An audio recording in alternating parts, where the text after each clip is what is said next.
Dear students, আশা করি সবাই ভালো আছো। প্রিয় শিক্ষার্থীবৃন্দ, welcome to Kuralipara high school online digital class systems.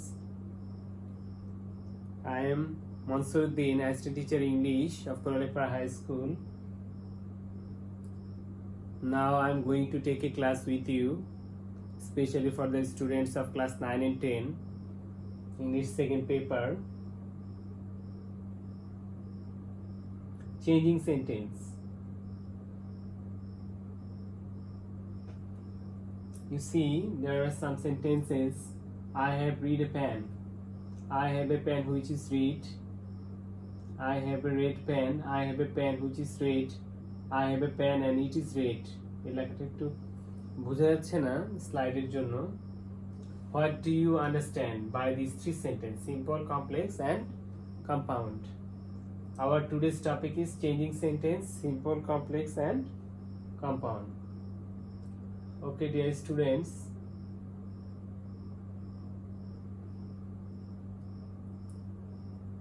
Classification of sentences. There are three kinds of sentences according to structure, simple, complex and compound. তোমরা লক্ষ্য করো, I love my country. In spite of his illness, he joined the meeting. By working hard, you succeed in life. A sentence consisting of only one subject and a finite verb is called a simple sentence. Here is the example of complex sentence. As I am a teacher, I have responsibilities. When it was 1971, Bangladesh became independent. Though he works hard, he cannot prosper in life. A sentence containing one principal clause and one or more subordinate clause is called a complex sentence. শিক্ষার্থী, এখন আমরা দেখব compound sentence. He is rich but he is honest. He went to market and bought a shirts. A sentence having two principal clauses added with and, but, or is called compound sentence. And, but এবং or তোমরা লক্ষ্য রাখবে। Let's know about finite verb, non-finite verb and clause. তো এখানে আমরা finite verb, non-finite verb এবং clause তোমরা খেয়াল করো। As I am ill, I cannot go outside. Part of a big sentence having at least one subject and one finite verb. Okay. তোমরা rule 1, এখন আমরা একটা স্লাইডে চলে যাই।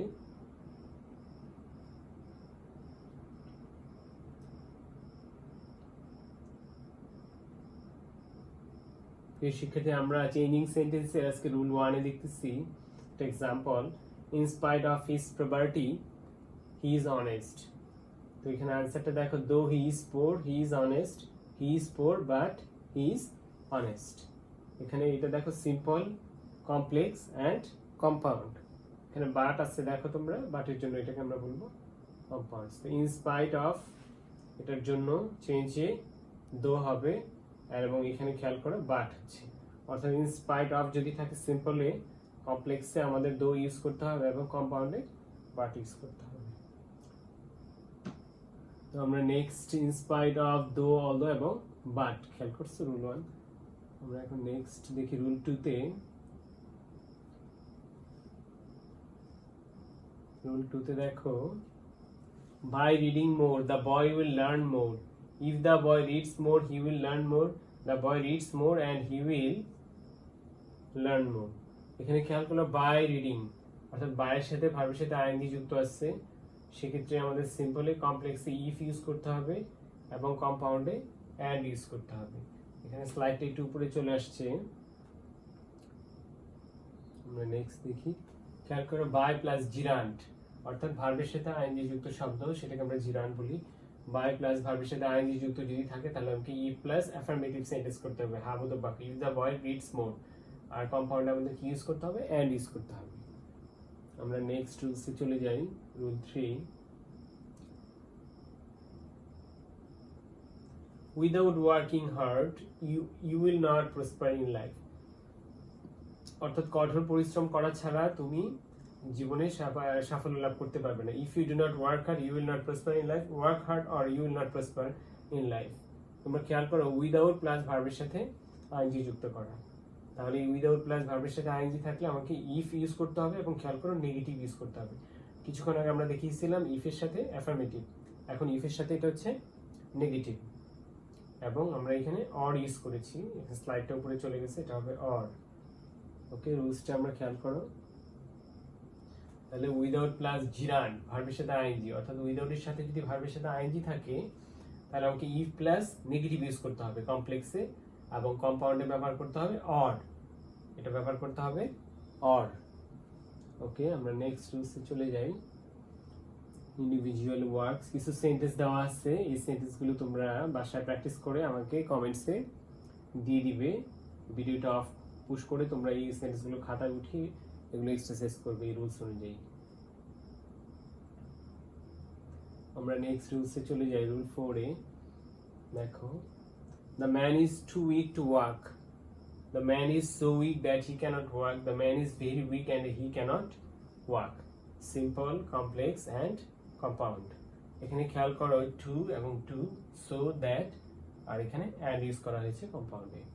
So the rule is to dot to যখন থাকবে তখন সো দ্যাট এবং সাবজেক্টের সাথে ক্যান নট অথবা কুড নট ইউজ করতে হবে, এবং ভার্বে প্রেজেন্ট ফর্ম ইউজ করা লাগবে কমপ্লেক্সে, এবং কম্পাউন্ড সেন্টেন্সে আমাদেরকে অ্যান্ড ইউজ করতে হবে। আমরা রুল 5 এ চলে যাচ্ছি। রুল 5 এ দেখো, the students went to library to read the newspaper, the students went to library so that they could read the newspaper, the students went to library and so, খেয়াল করো, the students went to library to read the newspaper, to এখানে mandatory, এখানে so আমরা so that use করেছি two এর পরিবর্তে, আর এখানে compound সেন্টেন্সে আমাদের অ্যান্ড ইউজ করা হয়েছে। সেক্ষেত্রে আমরা রুলসের টু এর পরে যদি ভার্ব, টু এর পরে ভার্বের প্রেজেন্ট ফর্ম অথবা যদি ইনফিনিটিভ থাকে তাহলে আমাদেরকে কমপ্লেক্সে ইউজ করতে হবে সো দ্যাট, এবং কম্পাউন্ডে ইউজ করতে হবে অ্যান্ড। আমরা নেক্সট রুলসে দেখি, দেখো rule 6, closing the door the girl went outside, দরজাটা বন্ধ করে চলে গেল। When the girl closed the door, she went outside. The girl closed the door and she went outside. এখানে দেখো ভার্বের সাথে আইএনজি, দেন when ইউজ করা হয়েছে, the girl closed the door and use করা হয়েছে কম্পাউন্ড সেন্টেন্সে।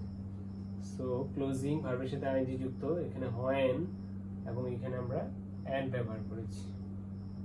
তো নেক্সট আমরা দেখি কিছু example. At the time of the boys playing, the girls are going to school.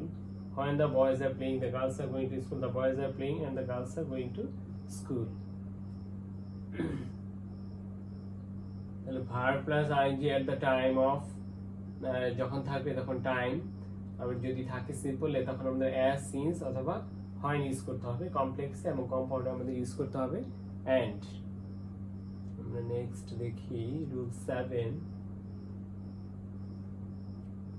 দেখো, I know A fat man, প্রিয় শিক্ষার্থী, I know A fat man, আমি একটা মোটা লোককে চিনি, I know A fat man who is fat, I know a man who is fat, complex and compound, I know a man and he is fat. খেয়াল করো, adjective plus noun যখন থাকবে relative pronoun হিসেবে তখন আমাদের কমপ্লেক্সে হু, which, that use করতে হবে, তখন আমাদের কমপ্লেক্সে হু, হুইচ অথবা দ্যাট ইউজ করতে হবে। ওকে ডিয়ার স্টুডেন্টস, তোমাদের জন্য কিছু হোমওয়ার্ক থাকবে, সেটা হচ্ছে এই সেন্টেন্সগুলো তোমরা 5টা সেন্টেন্স এখানে দেওয়া আছে। Do or die complex, Rana is a brilliant student compound, as Rahul has got A plus he is very happy, we eat to live, when I was eating my friend, এখানে সেন্টেন্সটা বোঝা যাচ্ছে না, when I was eating my friend come হবে। তোমরা এই 5টা sentence বাসায় খাতা করে এটা কমেন্টসে দিয়ে দিবে। তো সবাই ভালো থাকবে, তোমাদের সাথে আবার নেক্সট ক্লাসে দেখা হবে আশা করি। Thank you very much for keeping patience. আল্লাহ হাফিজ।